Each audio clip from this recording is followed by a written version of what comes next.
Hello, everybody. Hello. Welcome to Miss Hope's Reading Hour. Welcome to a wonderful Wednesday edition of Miss Hope's Reading Hour. It has been so long, friends. It has been so long.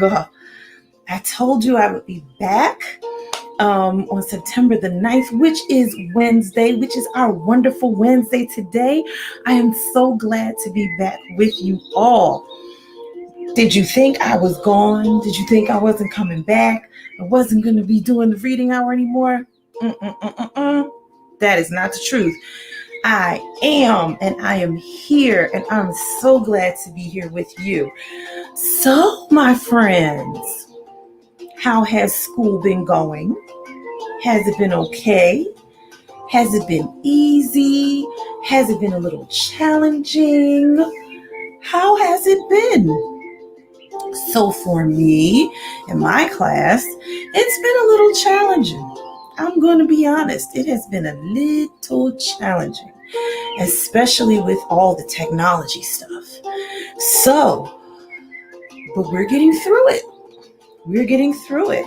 And the kids are enjoying class. All the students are enjoying class. So hopefully this year, even though it's starting out a little strange, it'll be a good year. I think it will, because there's a lot of new things. Even though the technology is new, there's a lot of new things for my class, like new ways for us to learn and stuff like that. So I am excited about those things, okay? We have some new students in my class, and they're all really cute. So that is also something that's helpful to see all of those beautiful faces every day. Well, my friends, I know some people started the school year for the first time yesterday. So I hope that your first day of school was really great. I hope that all of the rest of the days are really great. For those of you who've been in school for a week or 2 weeks or 3 weeks, you all are the real MVPs. You, the students, your parents who have been stepping in, helping us out, all of your teachers, all of the principals and staff of the schools, real MVPs, the most valuable players in making sure that you are well educated, okay? So, happy school year. Hopefully it is great and wonderful and new things happen and you learn new stuff and you make some new friends. And in the words of the teaser book for today, you take some chances. That is the topic for today of Miss Hope's Reading Hour. Chances. Sometimes you gotta take a chance, okay? So when you're in class, you don't know necessarily if your answer is right, but you're like, I think I know the answer. The teacher asked, maybe I should try to raise my hand. Take a chance, you might be right. You raise your hand, you say, the answer's 36. And they're like, you're right. You took a chance and you're right. Or you take a chance, you're wrong. But something good still comes from it. Why? Because what is the teacher going to do? They're going to go over how you get to the answer, so you will still learn, even though you took a chance, and it didn't quite end up the way you thought it would. So, today, our books deal with chances. Now, one of the books, I was trying to figure out, what am I going to read this book with? You'll see when you'll see, okay? So let's look at the teaser book first, shall we? So, as you all know, I am a fan of the books from Kobe Yamada. What do you do with a problem? Maybe. What do you do with an idea? Love those books. So here is another one. I'm not sure if this is the last one. I wonder. Let me see. Is this the last one? I don't know. Hopefully it's not, because the books are really good. So this book is called What Do You Do with a Chance? What Do You Do with a Chance? By Kobe Yamada. We will find out today what you do with a chance. Also, our next book is called This Is Me, a story of who we are and where we come from. This book is by Jamie Lee Curtis and Laura Cornell. So for those of you who don't know, Jamie Lee Curtis is an actress. So some of her movies came out when I was younger, and she was one of my favorite actresses. So by Jamie Lee Curtis and Laura Cornell. This Is Me, a story of who we are and where we came from. So when we get to this book, I'm going to tell you the reason why I read it with What Do You Do with a Chance? And friends, let me tell you how much of a friend I am to you. I did not read this book at all until I came back on with you. I could have read the rest of it and known what happened at the end. But no. I said I won't do that. I will not do that. We will find out who made Henry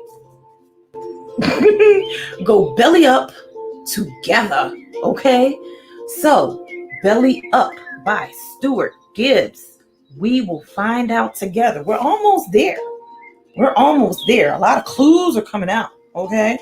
And we're almost there. But we will find this out together, okay?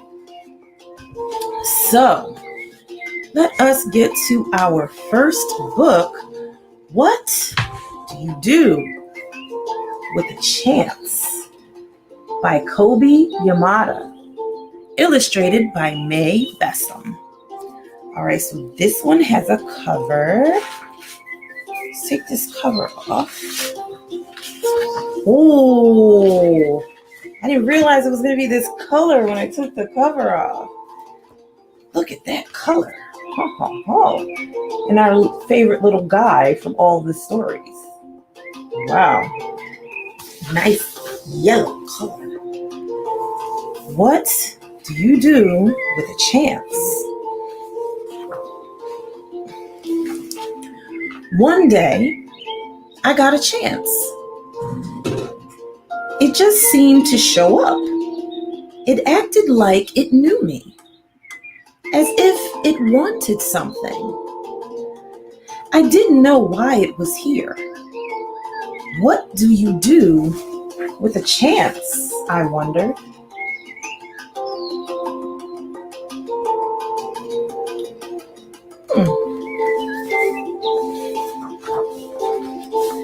It fluttered around me. It brushed up against me. It circled me as if it wanted me to grab it.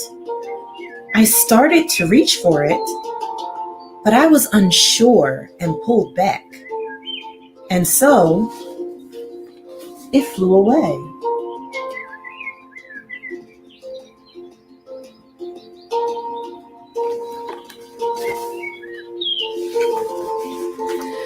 I thought about it a lot. I wished I had taken my chance. I realized I had wanted it, but I still didn't know if I had the courage.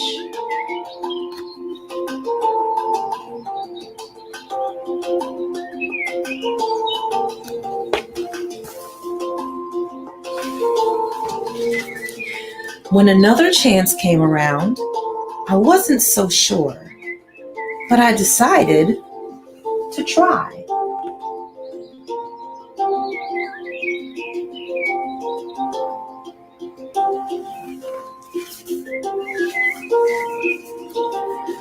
I went to reach for it, but I missed and fell. I was embarrassed. I felt foolish. It seemed like everyone was looking at me. I decided I never wanted to feel this way again.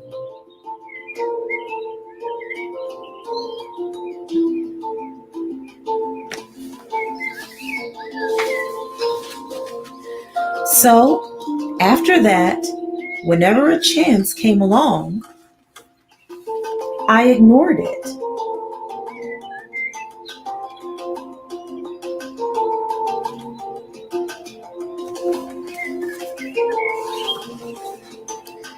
And the more I ignored them, the less they came around.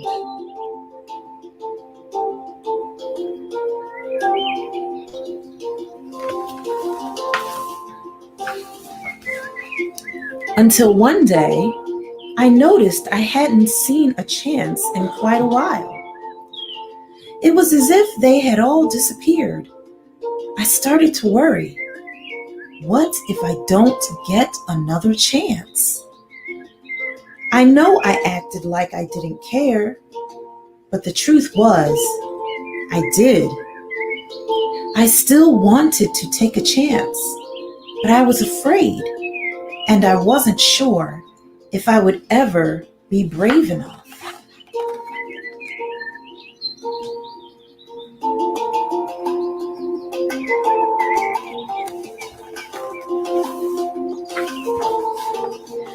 Then I thought, maybe I don't have to be brave all the time. Maybe I just need to be brave for a little while at the right time. I realized it was up to me.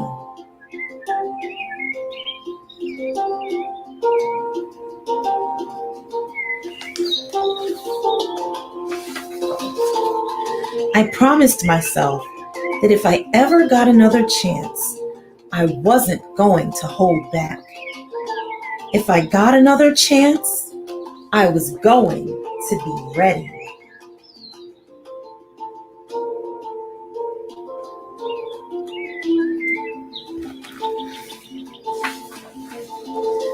Then one seemingly ordinary day, I saw something shining far off in the distance.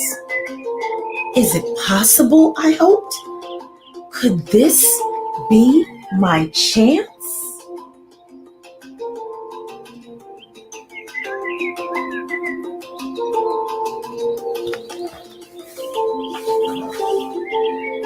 I had to find out.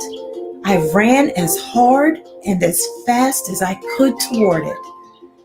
I don't know how to explain it, but the second I let go of my fears, I was full of excitement.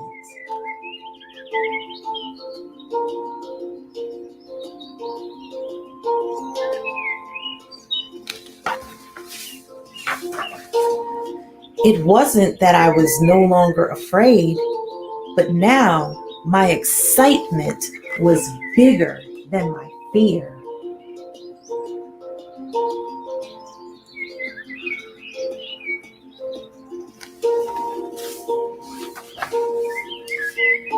As I got closer, I could see that this was a really huge chance.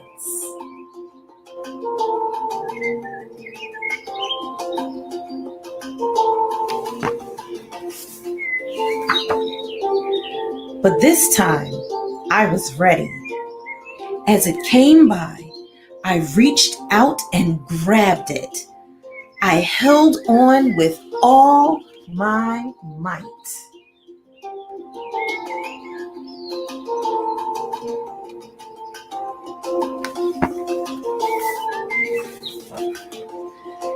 It felt so good to soar, to fly, to be free.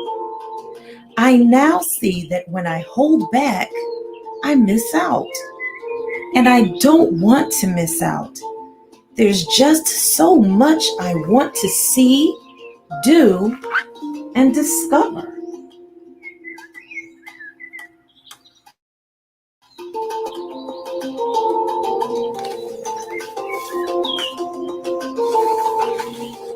So, what do you do with a chance?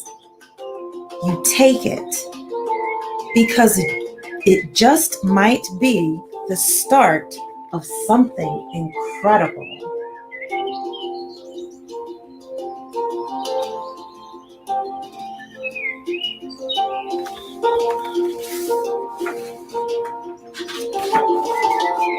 The end.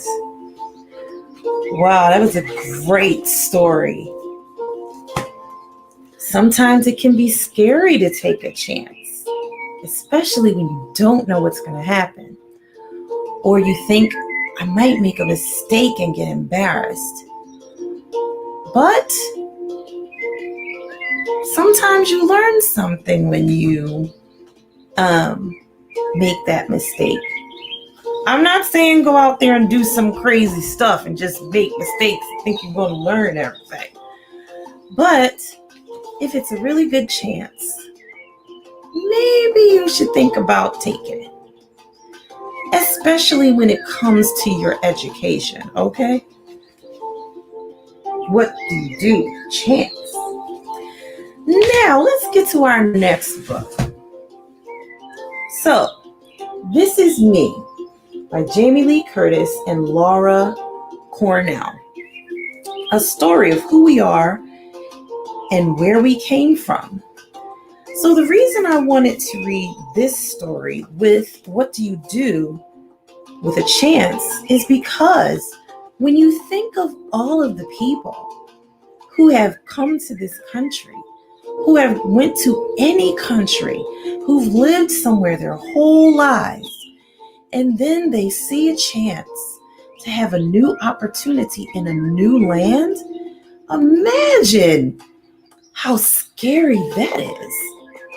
So let's see what that experience is like in this story.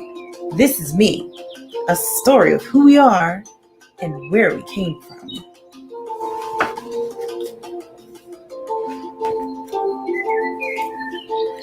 My great-grandmother came from a far distant place. She came on a boat with just this small case. My great-grandmother left her family and friends to cross the great sea to a land at the end.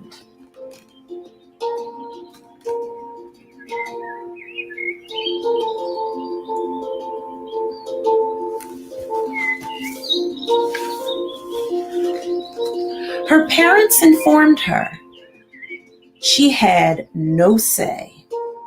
Tomorrow we leave for a place far away. So fill up this case with the things you love best. Sadly, you'll have to leave all the rest. Can you imagine that?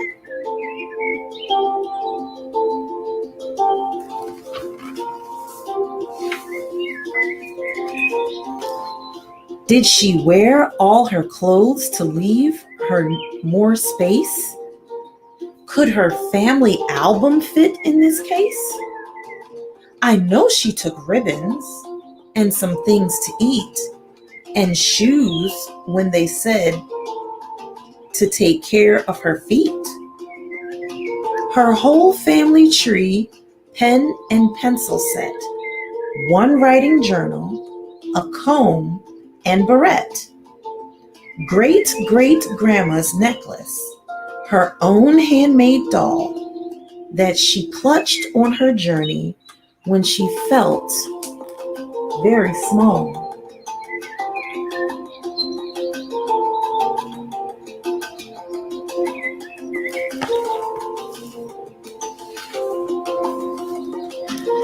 How did she do it? What would you take?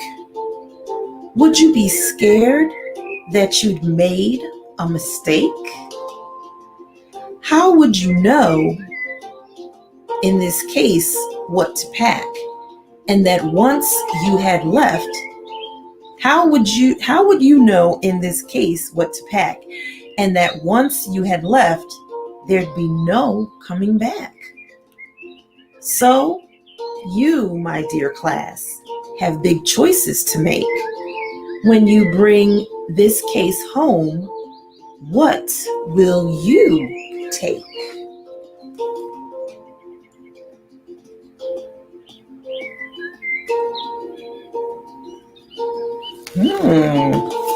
Something to think about. I couldn't take paintings, or Diglett, my rat, or trophies, or school books, or Dad's hand-carved bat. Hand-carved bat?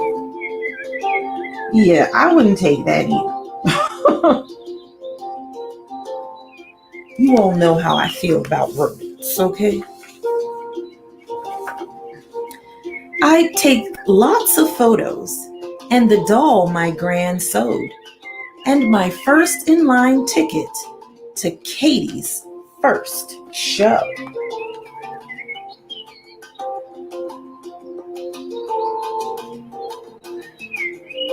I guess so, if that seems important.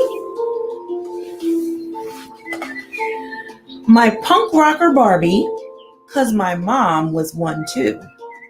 My barely stuffed bear, old Winnie the Pooh. I don't know. If I had to do that, I may actually take a stuffed animal. I do kind of still like them. Abuelo's beret, my ukulele, my St. Christopher medal to look out for me.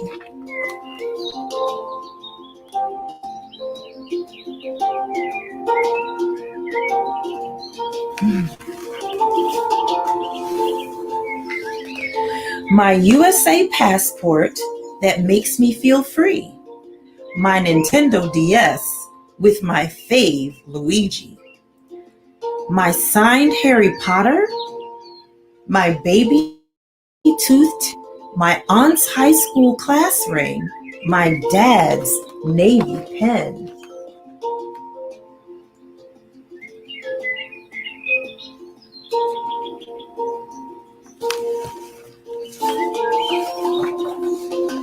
My Groucho Marx glasses, Weird Al signed CD, my Notre Dame jersey, and my karate gi.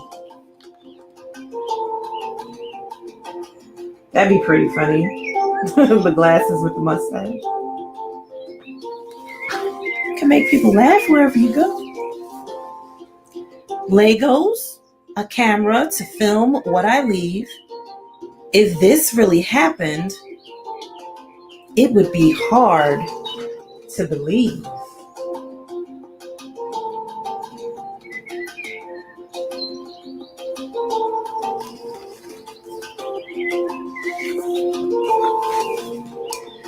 But I'd be so excited with all that was new, people and things to meet and to do. Great work, Elena, for the first time that you took. This suitcase is like your own history book.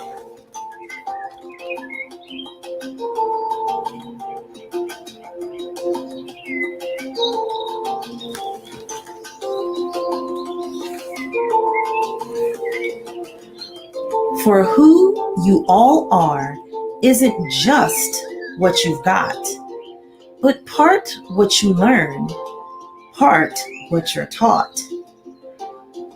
Who you become starts with your past, family histories, and stories that last.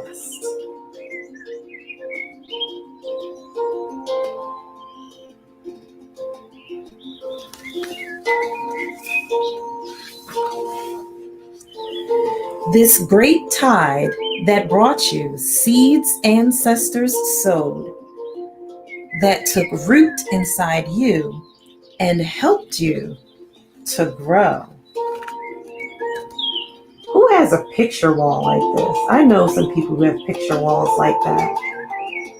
It's pictures of everybody in their family.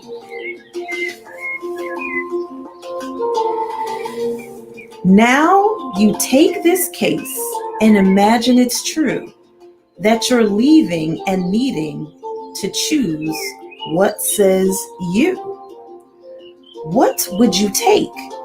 Which things would they be that say to the world, "Hi there, this is me"?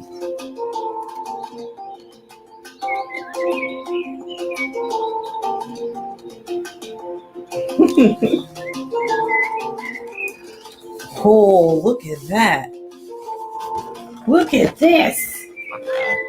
What would you take? Looks like a little, isn't that cool? What would you take in your case? The end. What would you take if you had to go to a new place and you couldn't take everything? You know, there's some people who have to do that. And not just people in far, far away places who are going all the way across to the other side of the world.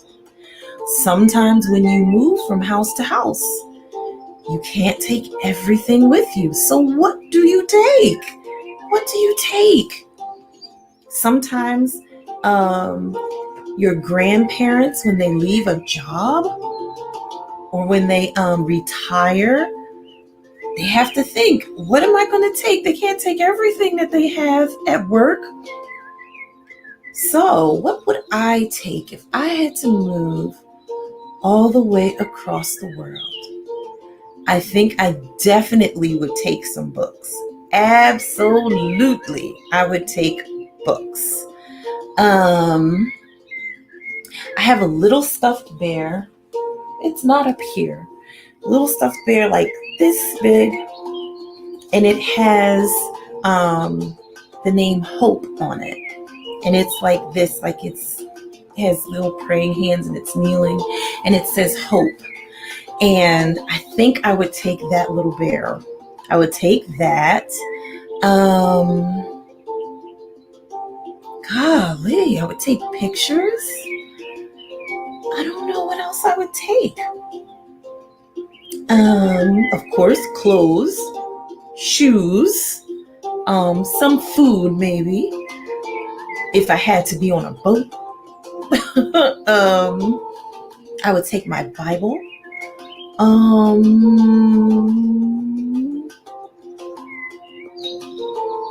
And I would take, of course, my phone and some kind of music, some way to listen to music, because I love, love, love, love music. So, yeah, I think that's all. I can't think of anything else that I would take. A toothbrush,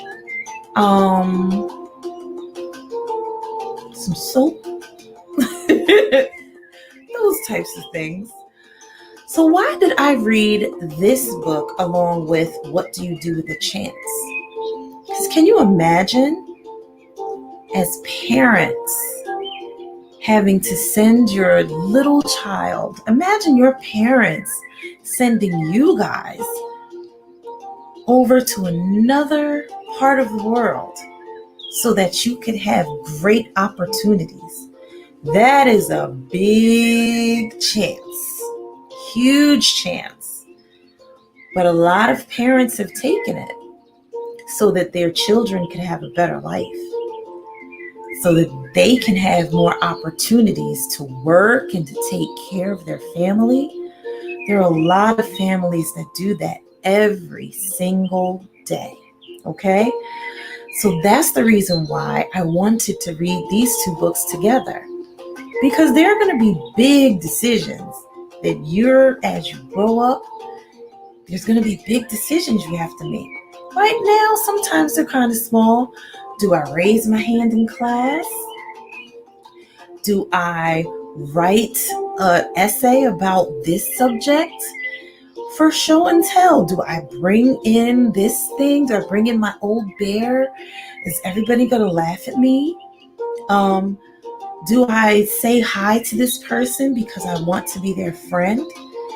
Sometimes you got to take a chance. All chances won't be huge and big, but sometimes you still got to take a chance. And you know what helps you to be able to take chances? Those big ones? When you see the little ones and you're able to take those. So, since school has just started, okay, maybe you can try and take a chance at doing something that you think is really difficult and hard. Try doing it, take the chance of doing it by yourself. Those multiplication tables, okay, that long addition or long subtraction, sometimes that can be a little, I don't know if I want to do that. Reading in front of the class, that's a chance you can take. You might think you can't do it, but what if it turns out you can? And you find out, hey, I'm a pretty good reader. I'm all right. I'm okay. So sometimes you got to learn how to take those little chances so that you kind of build your chance-taking muscles and you can take bigger ones. I like both of those books, as you can tell. All right, my friends. We are coming back. We're coming back. We are coming back. Okay? To Belly Up by Stuart Gibbs. Where are my glasses? Just a moment, my friends. I need to see where my glasses are. Where are my glasses? I do not see them, but that's okay because we still going to read. We still going to read and find out what's going on. Okay? So, last time we were here, Buck Grassley came to Teddy's house. Okay, let me bring you back to speed. Buck Grassley came to Teddy's house because Teddy's mom called him because she's like, listen, I need for somebody to tell him that he does not need to be doing this. He does not need to be doing this whole investigation, okay? Because it could be really dangerous. I don't want him to get into trouble, but I have to tell him, I have to have someone else tell him. Because when I told him to stay in the office and not walk around Fun Jungle along with Summer, he didn't listen. He left me a note, but I was still really upset. So now I have to have the head of security come in, tell him, sir, you got to stop this investigation because it's dangerous. So Teddy tells Buck Grassley the whole story about everything he found out from the autopsy on down. Okay? And then he's like, so do you really think Large Marge and Pete Thwacker did it? Well, I don't know about that Charlie Connor because he went to jail. He could be a pretty nasty customer. I don't know. What do you I don't think you should do this. But after Buck Grassley left, Teddy's mom said, you know, I really think that maybe you have a good reason for doing this investigation. Do you and then he asked his mom, do you think that Buck Grassley did it? She's like, I don't know. But we have to find out. Is his mother going to join him in trying to find out what happened to Henry the Hippo? So now we are in, what chapter is this? Let's check the chapter. The chapter is Buck for Buck Grassley. All right, so let me see where we stopped.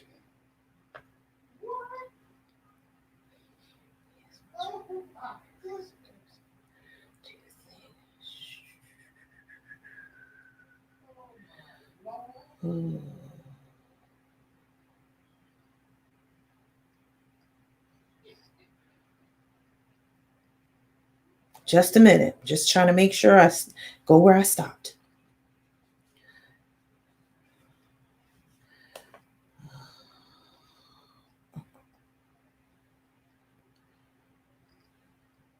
All right. Let's get back to Buck. Mom took a long gulp of milk, then said, I think Buck might be biased toward investigating an ex-con rather than his own employees, although there's plenty of other people who could have done this as well. Like who? Pete wasn't the only person that Henry caused trouble. For a hippopotamus, he had a lot of enemies. I know Martin hated him. Everyone in administration did. And the marketing department too. And if you're going to throw Charlie Connor in the mix, then you might as well count every other person he'd ever attacked and covered with crap. What about his keepers? I heard none of them liked him. Mom immediately shook her head. Maybe they didn't, but I've never met a keeper in my life who'd harm an animal. And anyone who works with hippos chose to do so. They'd know what the risks were. JJ hired some of the best keepers from around the country to come here. Each of those people had years of experience with hippos. They wouldn't kill him. Even for money? Even if they were really broke and someone offered them a whole lot of cash? Like who? I thought a bit, but could only come up with one person who had a great deal of money. JJ McCracken? I'm sure he wanted to get rid of Henry too. Mom considered that, then reluctantly admitted, I guess it's possible. Whatever the case, that's an awfully long list of suspects, only one of whom could have killed Henry and gone after you. I got a queasy feeling in my stomach. Every minute Buck spent going after the wrong suspect was a minute the real killer was still out there, free to come after me again. Mom must have noticed I was getting worried because she reached across the table and set her hand on mine. It'll be okay, she said. We'll get to the bottom of this. But for the time being, when I say stay in my office with me, stay there, all right? I nodded. Does this mean I'm not in trouble anymore? Yes. And I think it'd be okay if you came to the party tomorrow night. Really? Sure. I'd like to meet this friend of yours. I blushed a bit, thinking of Summer. Mom laughed, then grabbed our plates and took them to the sink. Despite the good front she was putting up, I knew the real reason Mom was letting me go to the party. She felt I'd be safer there with her than I'd be at home alone. Sadly, I felt the same way. Our trailer was a cheap prefab job with a cheesy lock on the door and walls that you could practically poke your finger through. Plus, it sat in the middle of nowhere, 30 miles from the closest police station. True, we had neighbors, but they'd all be at the party that next night as well. You couldn't really come up with a less protected place to be. That night, I went to bed with a chair jammed under the doorknob of my room, just to be on the safe side. Chapter 13, Carnivore Canyon. No one tried to kill me during the night, and the next day passed uneventfully. I stayed with Mom at work, although this time it was a bit more fun.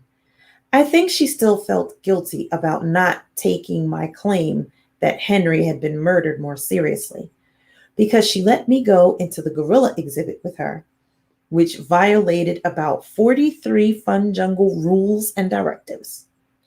I didn't go out where any of the tourists could see me, but it was still awfully cool. I hadn't been so close to gorillas since Africa. Kwame, the 2-year old, came right over to play with me. Still, that was only about 15 minutes out of what proved to be a very long day. I couldn't wait for the party, not only because it meant I'd get to see Summer again, but because I was going nuts cooped up in Monkey Mountain. All right, pages. All right, pages. Wanting, okay. Whoa, whoa, whoa. I was going nuts cooped up in Monkey Mountain, waiting for Buck Grassley to do all the investigating. Every time the phone rang, I tense up in anticipation, hoping it was Buck calling to report that he'd solved the case. Maybe he'd gone through Charlie Connor's locker and found some jacks and a metal file, or he'd confronted Pete Thwacker and Pete had cracked like an egg and confessed to everything. The call never came, though. We didn't hear a thing from Buck all day. And from Summer, for that matter, I texted her a few times to see if she heard anything, but all I got back was a quick blurb. Meet me at the check-in desk at 7. And that was it. After a while, I decided not to reach out anymore, start to look pathetic. It was a slow day at the park as well, easily the slowest since the opening. Few people wanted to come pay full price to visit the park without Carnivore Canyon when the exhibit was going to be open the very next day. Plus, the park shut down an hour early to prep for the big party. Mom and I headed home at 6 to shower and put on our best clothes, which wasn't saying much. Mom had never had a reason to own a fancy dress or even a place to hang one. Besides, she'd always felt it was a travesty to spend hundreds of dollars on clothes she was only going to wear once or twice, when the durable ones she wore every day cost a fraction of that. With all the money people spend on fashion every year, she'd say, we could cure every disease in Africa. She just put on clean slacks, a nice blouse, and a little perfume.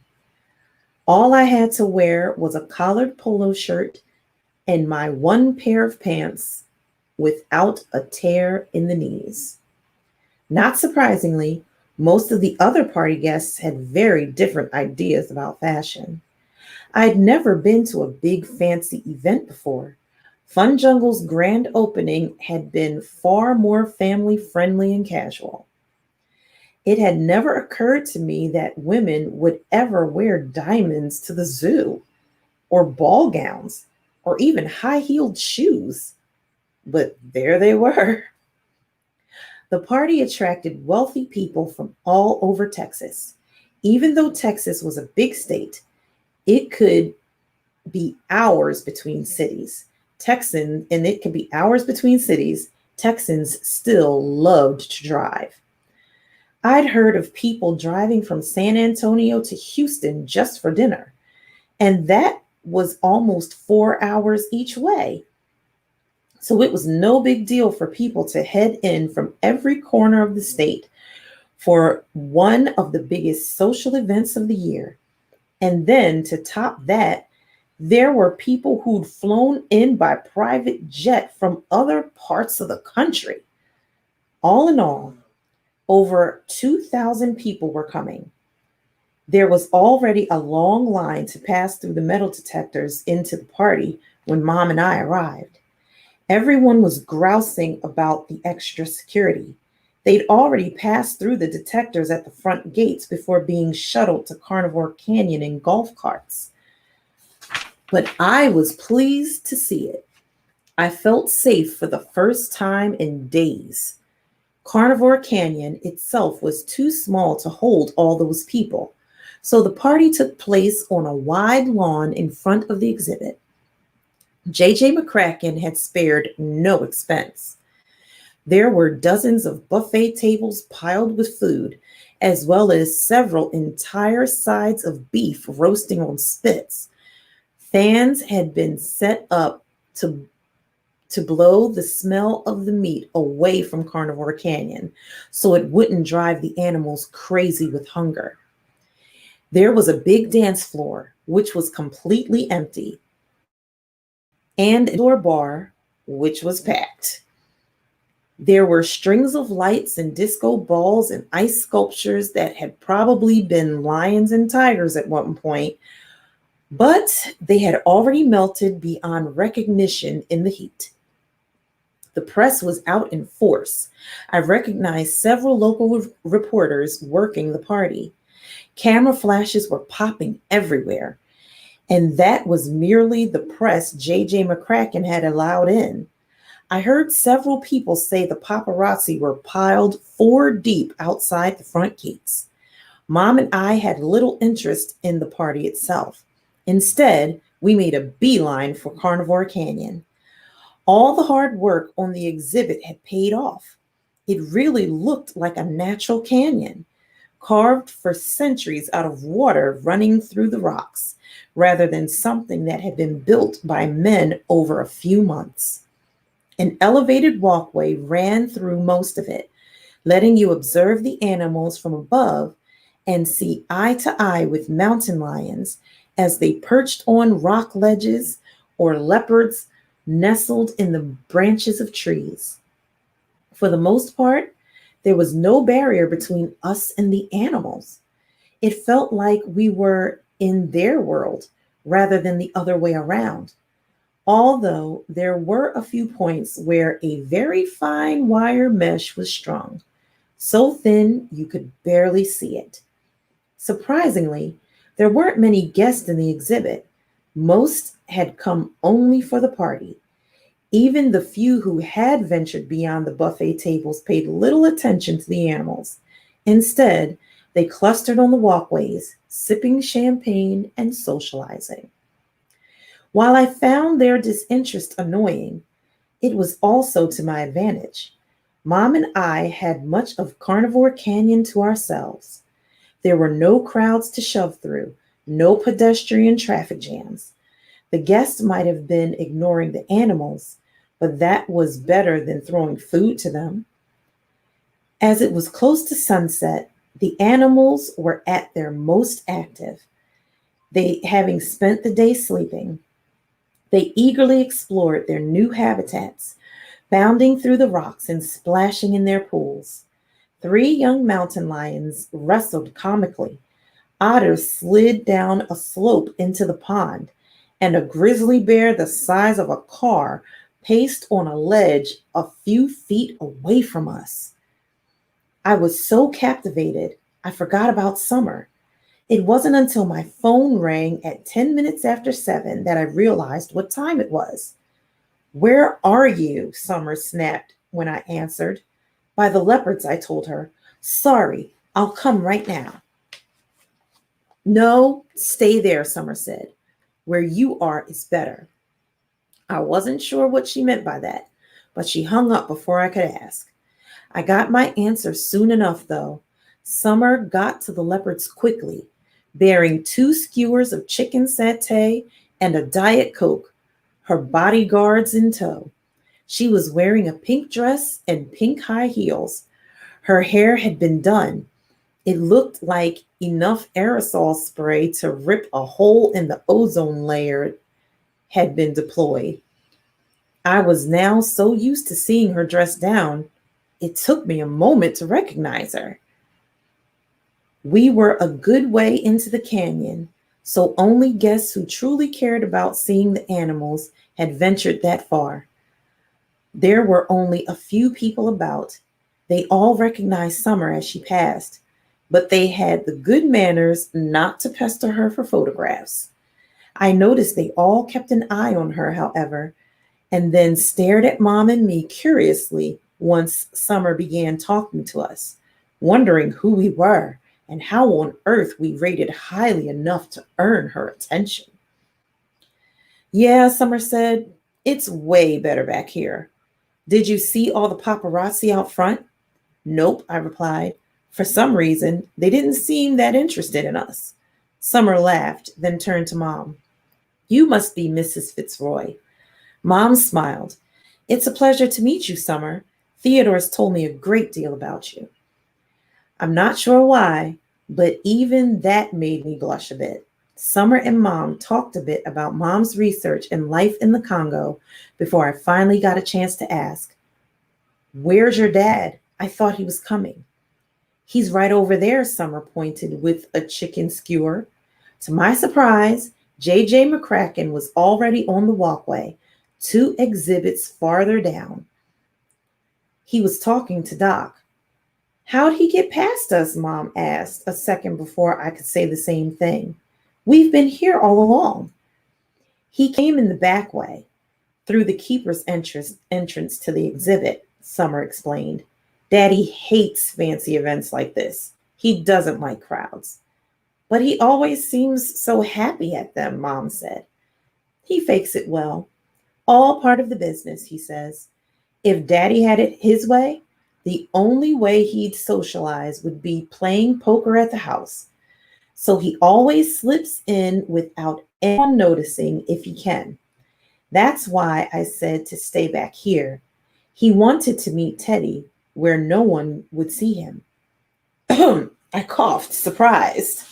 Your father wants to meet me? Yeah, come on. He doesn't have much time. Summer quickly led us down the walkway. The ribbon cutting ceremony soon. The sun had set now, and the stars were coming out above.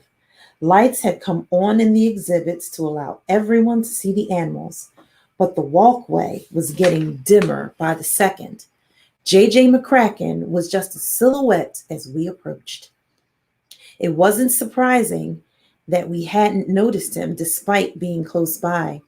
Even though I'd seen thousands of pictures of him, maybe more, J.J. McCracken turned out to be an easy man to overlook. He was much smaller than I'd been to believe, not much taller than his own daughter, and surprisingly slight of build. He had very plain features that seemed mismatched on his face. JJ had made no secret of the fact that he wasn't attractive, often remarking that he was about as handsome as a toad in a suit, and claiming that Summer obviously got her good looks from her mother, who was a famous fashion model. Summer's mother always said she'd been attracted to her husband's inner beauty, but most people figured his massive bank account had probably been pretty attractive too. JJ was wearing a tuxedo, but he looked uncomfortable in it, constantly tugging at his tie and shifting about like he had ants crawling all over him. As small as JJ was, he had the personality of a man several times larger. I could sense it as we approached. He didn't notice us right away, as he was deep in conversation with Doc and staring down into the exhibit below. I looked where he was looking. To my surprise, there were 3 jaguars down by a fake stream. I guess they'd arrived at Fun Jungle without anyone knowing. So what happened to it? JJ was asking. Toxoplasmosis, Doc said. It's primarily a disease of house cats. All the wild cats can get it, and human infants if they have pet cats. So it wouldn't have picked it up in the wild. No, it probably got sick en route, maybe even in quarantine. Sometimes these idiots from customs don't take the right precautions and just lump all the cats together when they come into the country. I,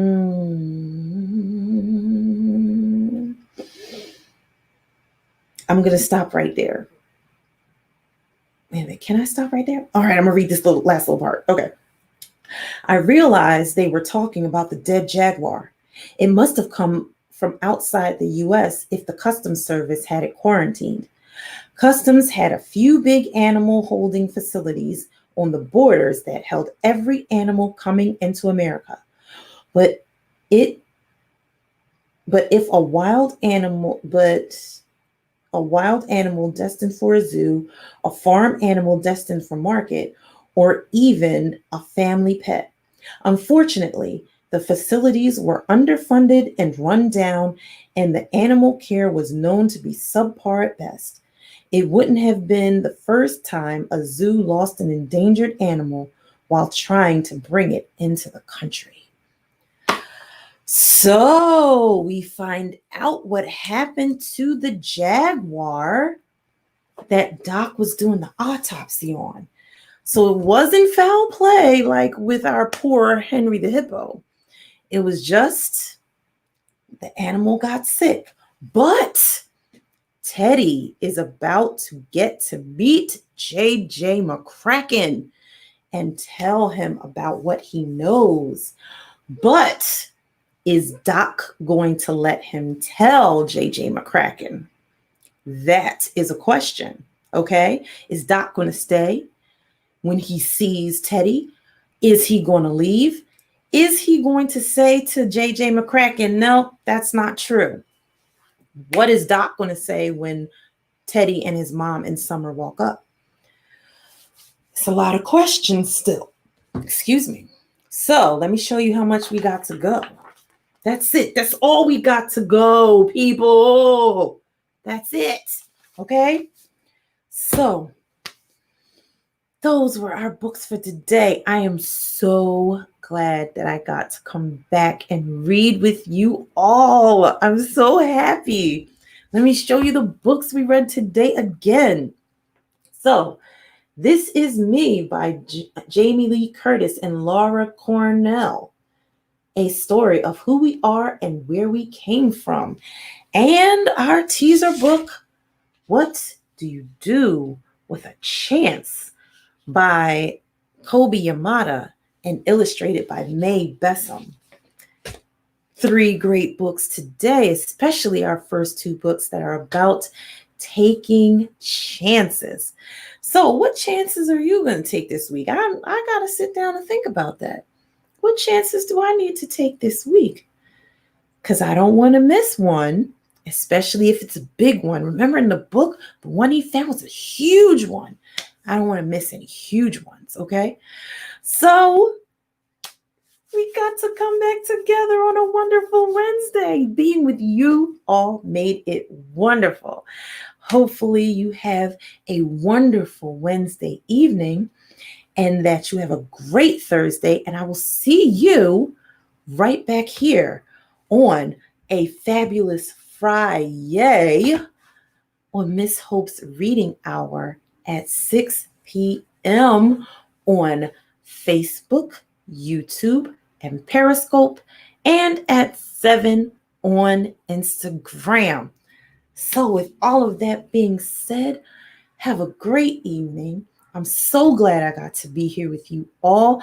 And I will see you right back here on our fabulous Friday on Miss Hope's Reading Hour at 6 and 7. All right. Until next time, I will say